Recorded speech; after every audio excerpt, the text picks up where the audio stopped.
Yesaya pasal 7 ayat 10-14. Tuhan melanjutkan firman-Nya kepada Ahaz, katanya, "Mintalah suatu pertanda dari Tuhan Allahmu, biarlah itu sesuatu dari dunia orang mati yang paling bawah atau sesuatu dari tempat tertinggi yang di atas." Tetapi Ahaz menjawab, "Aku tidak mau meminta, aku tidak mau mencobai Tuhan." Lalu berkatalah Nabi Yesaya, "Baiklah, dengarkan, hai keluarga Daud. Belum cukupkah kamu melelahkan orang sehingga kamu melelahkan Allahku juga? Sebab itu Tuhan sendirilah yang akan memberikan kepadamu suatu pertanda. Sesungguhnya seorang perempuan muda mengandung dan akan melahirkan seorang anak laki-laki, dan ia akan menamakan dia Immanuel." Amin. Bapak, Ibu, saudara-saudari, dan adik-adik yang dikasihi Tuhan, latar belakang dari pembacaan firman Tuhan tadi, yaitu perkataan Nabi Yesaya kepada Raja Yehuda, ya, Raja Kerajaan Yehuda yang bernama Raja Ahaz. Latar belakangnya, pada waktu itu, Kerajaan Yehuda akan diserang oleh dua kerajaan, yaitu Kerajaan Aram atau Kerajaan Syria. Jadi Kerajaan Aram itu nama lainnya Kerajaan Syria, ya, yang pusatnya di kota Damsyik, ya, dan bersama-sama dengan Kerajaan Israel. Jadi ada dua kerajaan yang mau menyerang Kerajaan Yehuda, ya, karena pada waktu itu bangsa Israel sudah terpecah dua, ya, yang 10 suku ada di dalam Kerajaan Israel yang berpusat di kota Samaria. Sedangkan dua suku berpusat di kota Yerusalem, namanya Kerajaan Yehuda, yang 10 suku namanya Kerajaan Israel, ya. Nah, sekarang Kerajaan Israel bersama-sama dengan Kerajaan Aram atau Kerajaan Syria, mereka bergabung mau menyerang kota Yerusalem, yaitu tempat pusat Kerajaan Yehuda, ya, yang pada waktu itu rajanya bernama Raja Ahaz. Nah, dalam keadaan inilah tentu Raja Ahaz ketakutan, ya, karena dua kerajaan besar yang mau menyerang kerajaannya. Sekalipun yang Kerajaan Israel itu sebenarnya saudaranya, ya, 10 suku, tapi sudah terjadi perpecahan, ya. Jadi Bapak, Ibu, saudara-saudari, adik-adik, latar belakang lagi penyerangan oleh dua kerajaan ini, yaitu Kerajaan Syria bergabung dengan Kerajaan Israel menyerang Kerajaan Yehuda, karena Kerajaan Yehuda tidak mau bergabung, berkoalisi dengan Kerajaan Israel, dengan Kerajaan Syria untuk melawan Kerajaan Asyur. Kerajaan Asyur ini pada waktu itu boleh disebut kerajaan adidaya, kerajaan yang berkuasa pada waktu itu, yang sangat kuat, sehingga ketika Kerajaan Syria dan Kerajaan Israel mendengar bahwa Kerajaan Asyur yang rajanya bernama Tiglar-Pileser ketiga, itu Raja Asyur, ya. Raja Asyur itu kalau sekarang di Irak, ya, di Irak. Jadi Raja Asyur yang bernama Tiglar-Pileser yang ketiga ini mau menyerang Israel dan Syria. Nah, untuk itu mereka minta Kerajaan Yehuda bergabung supaya kuat tiga kerajaan, ya. Tetapi Raja Yehuda, Raja Ahaz tidak mau. Dia menolak. Karena dia menolak bergabung dengan Kerajaan Israel dengan Kerajaan Syria, kedua kerajaan ini mau menyerang sekarang. Dalam keadaan itulah, dalam ketakutan Raja Ahaz karena mau diserang dua kerajaan besar, Nabi Yesaya disuruh oleh Tuhan untuk berbicara kepada Raja Ahaz, jangan takut. Karena kalau kita baca di ayat-ayat sebelumnya, Tuhan bilang demikian, ya. jangan takut kepada puntung kayu api itu. Maksudnya puntung kayu api itu Tuhan maksud kerajaan Syria dengan kerajaan Israel. Bagi Tuhan itu tidak ada artinya, kecil ya. Jadi Tuhan ibaratkan kerajaan Israel dengan kerajaan Aram itu seperti puntung kayu berapi, ya. Ada tertulis di ayat-ayat sebelumnya ya. Jadi Tuhan menghimbau Raja Ahaz melalui Nabi Yesaya supaya tidak usah takut. Sebab Tuhan akan menolong. Luar biasa ya. Padahal Ahaz tidak minta tolong sama Tuhan ya.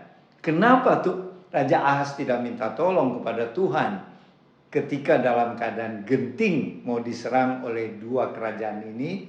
Karena dia bermaksud mau minta tolong kepada kerajaan Asyur, yaitu Raja Tiglat-Pileser itu. Jadi Raja Ahaz, Raja Yehuda ya, Raja Israel pada waktu itu Raja Pekah namanya, Pekah bin Gemalia. Sedangkan Raja Aram atau Syria bernama Raja Rezin ya. Jadi bukannya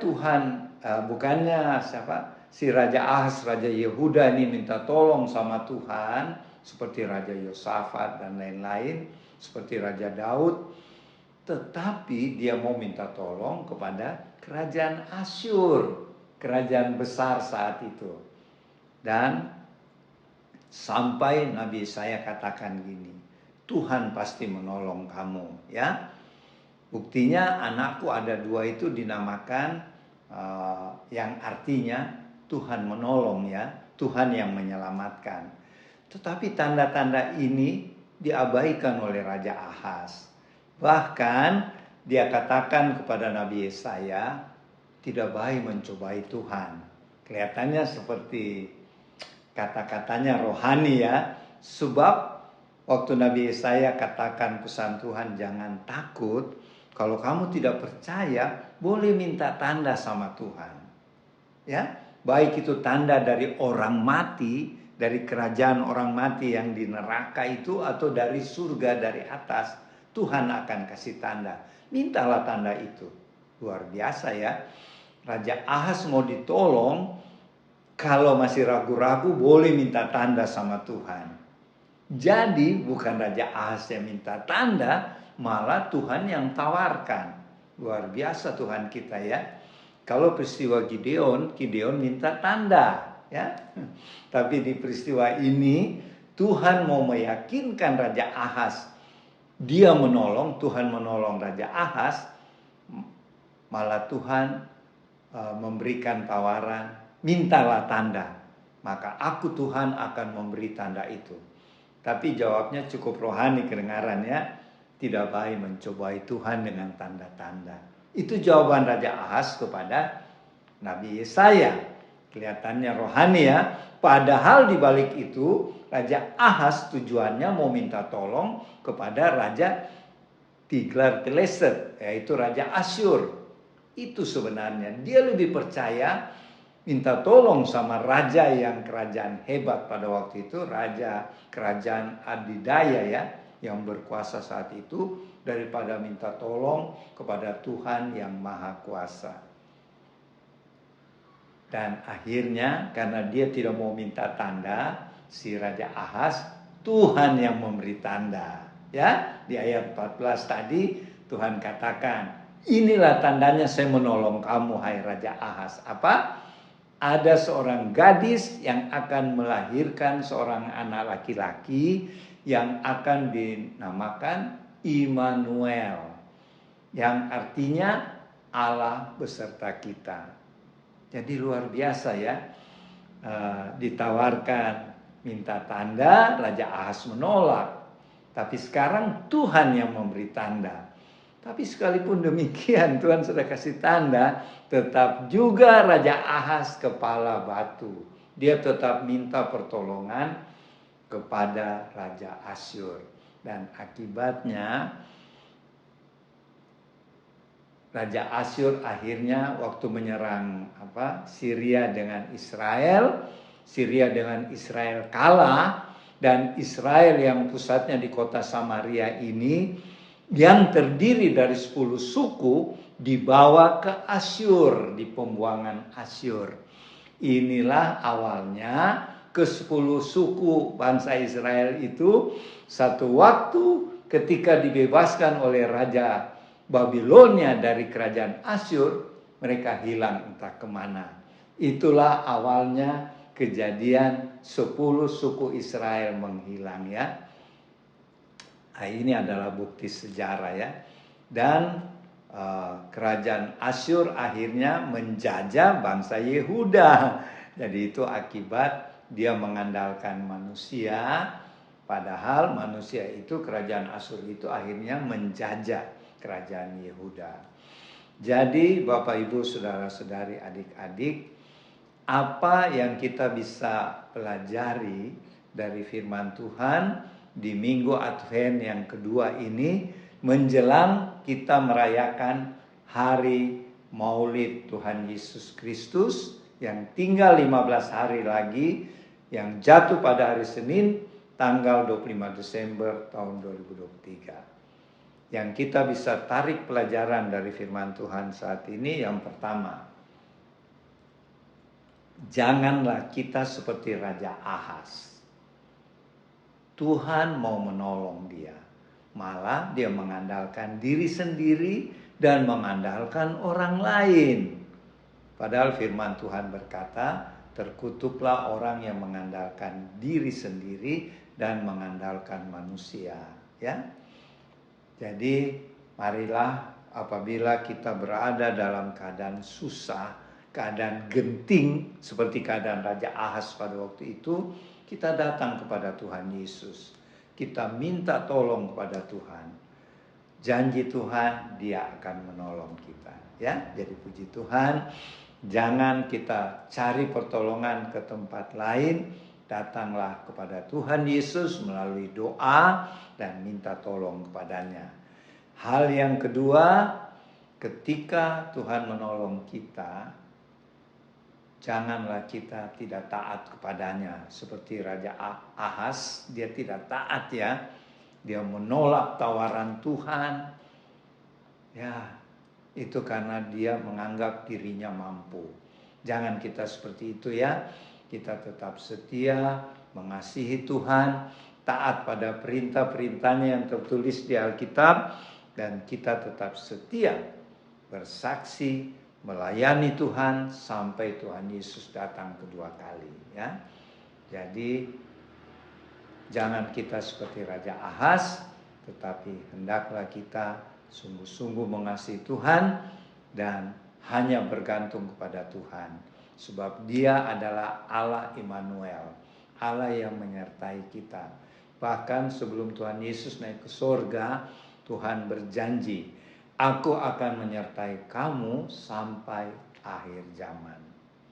Demikianlah firman Tuhan yang bisa saya sampaikan saat ini. Nanti Oma Palar akan lebih melengkapi. Tuhan kiranya memberkati. Selamat siang Bapak Ibu, saudara-saudari dan tim Warlord. Kita berjumpa lagi di hari ini. Bapak-bapak, ibu-ibu, saudara-saudari, saya menambahkan sedikit apa yang dibawakan oleh Opa tadi, mengenai saya lebih masuk kepada keintinya adalah Immanuel. Hal ini, kata Immanuel, sudah selalu diucapkan mendekati Natal ya, menyambut Natal, bahwa artinya di bahasa kita, Tuhan beserta kita. Kata Tuhan beserta kita. Mari kita renungkan sejenak, Tuhan beserta kita. Itu keluar dari kata Tuhan sendiri. Ya, Tuhan berikan tadi pada yang Opa jelaskan, diberikan bagi Raja Ahas ya, yang bahwa bagaimana tadi Opa sudah terangkan, saya tidak lanjutkan, tapi saya memberi pengertian apa kata Immanuel, Allah beserta kita. Kalau kita merenungkan kata ini, kita berpikir itu cocok pada siapa. Saya sedikit mengatakan bahwa kata itu cocok bagi kita anak-anak Tuhan. Ya, kita dengar bahwa Allah atau Tuhan beserta kita. Ya, kata beserta berarti di segala segi kehidupan, bidang kehidupan, Tuhan beserta kita. Tuhan beserta kita di saat yang mana? Ya, kalau kita lihat dari apa yang kita baca tadi, ditujukan pada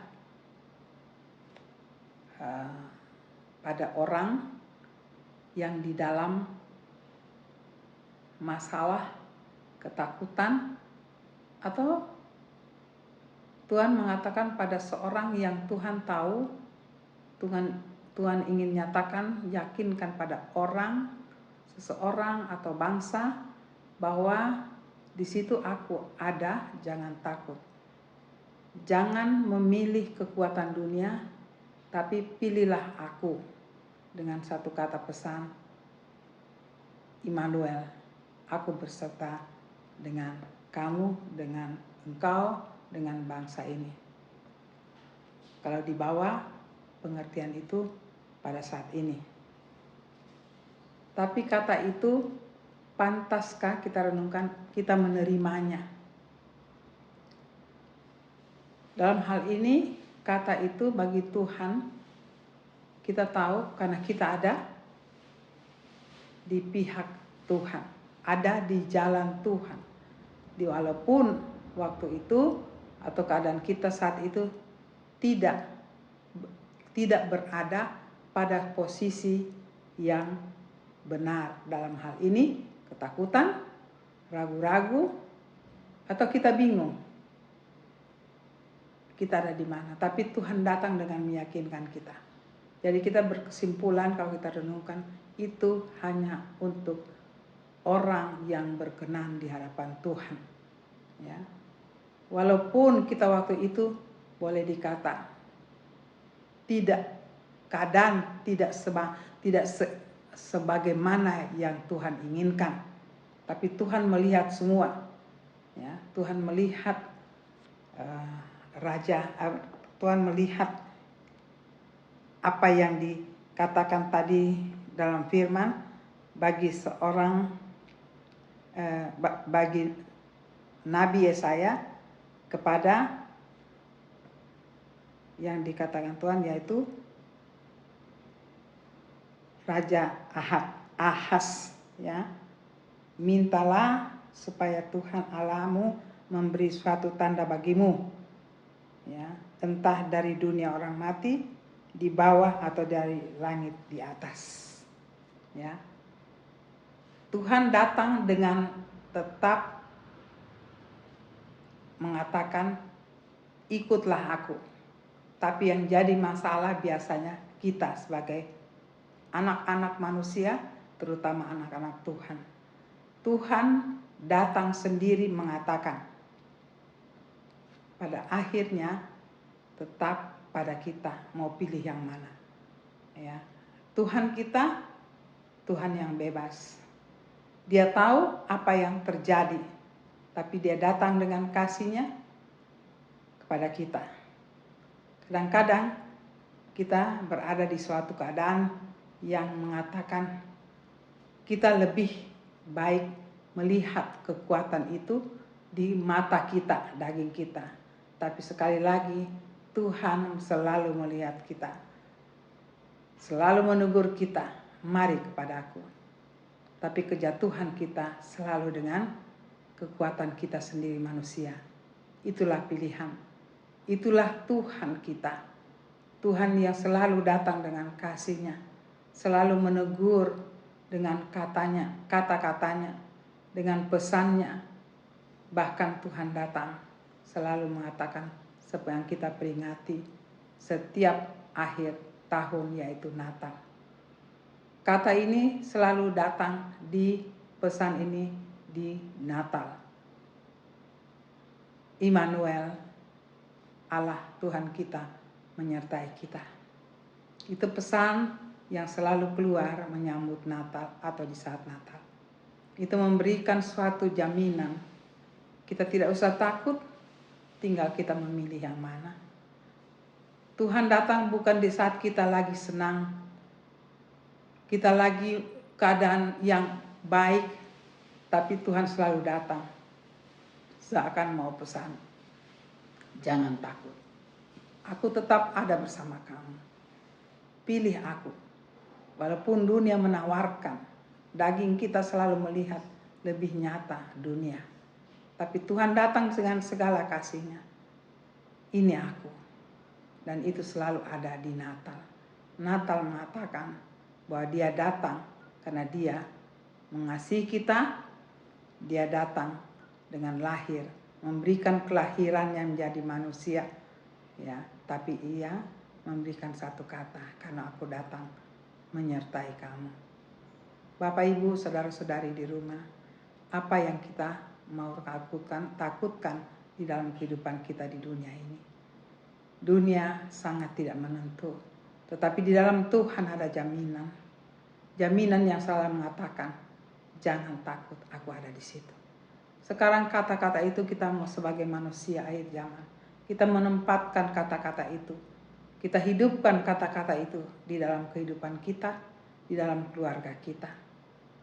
Dan itu selalu terngiang-ngiang di saat Natal. Mari kita bawa kehidupan kita. Tuhan tidak pernah tinggalkan kita. Immanuel, berjalan di dalam bersama aku. Di dalam situasi apapun. Tuhan katakan, aku tidak melihat kamu di dalam situasi yang enak, tetapi di dalam situasi yang tidak enak, tetap aku mengatakan, Tuhan mengatakan, aku menyertai kamu. Tuhan tidak ada syarat, cuma Tuhan mengatakan, sambutlah aku karena aku mengatakan bahwa aku menyertai kamu di dalam situasi apapun. Jangan keluar dari koridornya aku. Aku ada di situ. Tetap dengan aku, karena di saat aku dengan engkau dengan mengatakan engkau bersama aku, di situ kehidupan engkau akan melihat. Kamu akan melihat lebih jauh dengan apa yang kamu alami sekarang. Apa yang akan terjadi karena kita percaya Allah yang menyertai kita, melindungi kita. Di saat kita ada di dalam kata naungan itu, maka dunia tidak akan membawa kita hanyut. Tapi kalau peringatan, kalau kita di luar daripada itu, kita tidak bisa melihat kehidupan kita. Kita melihat kehidupan kita akan dibawa ke hal-hal yang negatif.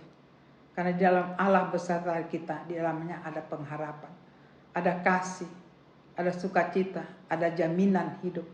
Maka semua itu akan terlihat di dalam kita ada kata Allah beserta kita. Kita ada di dalam naungan itu. Janganlah kita jauh dari itu, Bapak Ibu.